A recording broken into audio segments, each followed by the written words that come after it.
ఎన్నికల సమయంలో సుజనా చౌదరికి పెద్ద దెబ్బే. వాస్తవంగా అసలు తెలుగుదేశం పార్టీకి ఏమాత్రం బలం లేనటువంటి నియోజకవర్గం విజయవాడ వెస్ట్. నాయకులు బోల్డ్ అంతమంది ఉన్నారు, ఓట్లు మాత్రం ఎప్పుడూ గెలవనటువంటిది. 1983వ సంవత్సరంలో జయరాజ్ గెలిచారు మొట్టమొదటిసారి తెలుగుదేశం పార్టీ పుట్టినప్పుడు. ఎస్సీ సామాజిక వర్గానికి సంబంధించిన వ్యక్తి అక్కడ జనరల్ సీట్లో గెలిచారు. అదే గొప్ప అద్భుతం తెలుగుదేశం పార్టీ జీవితంలో. 83లో పార్టీ పెడితే 2024 దాకా చూసుకుంటే ఈ 40 ఏళ్ల ప్రస్థానంలో ఒక్కసారి గెలిచింది. ఆ తర్వాత ఏనాడు కూడా గెలవలేదు. అయితే కాంగ్రెస్ లేదా కమ్యూనిస్టులు. ఆ తర్వాత ఆ సీట్లో ప్రజారాజ్యం గెలుపొందింది ఒకసారి. అలాంటి చోట్లన భారతీయ జనతా పార్టీ సీటు సుజనా చౌదరికి ఇవ్వడమే ఒక షాకింగ్. ఎందుకంటే ఇంతవరకు అక్కడ ఇస్తే ముస్లిము లేకపోతే నగరాలు బీసీ సామాజిక వర్గాల వాళ్ళకి ఇచ్చేటటువంటి దశ నుండి కమ్మ సామాజిక వర్గానికి ఇవ్వడం తొలిసారి.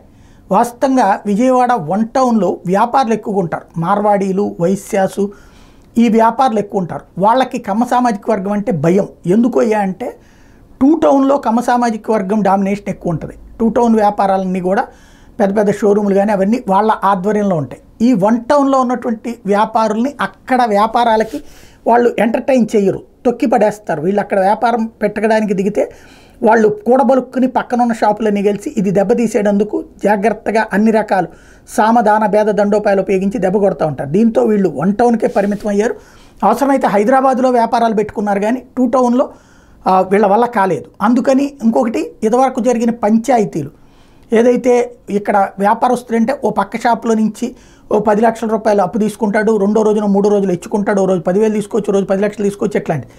ఇట్లాంటి వాటిలో సెటిల్మెంట్లకి ఆనాడు జోక్యం చేసుకున్నటువంటి వాళ్ళల్లో 2 టౌన్కి సంబంధించినటువంటి నాయకులు ఉండటం కూడా ఇక్కడ కీలకం, కుల నాయకులు ఉండటం కూడా కీలకమైంది. అందువలన వాళ్ళు అక్కడ మళ్ళీ అట్లాంటి పరిస్థితులు రావాలని కోరుకోరు. బట్ సుజనా చౌదరి అట్లాంటి వాడు కాదు, దందాలు చేసే మనిషి కాదు, సెటిల్మెంట్లు చేసే మనిషి కాదు.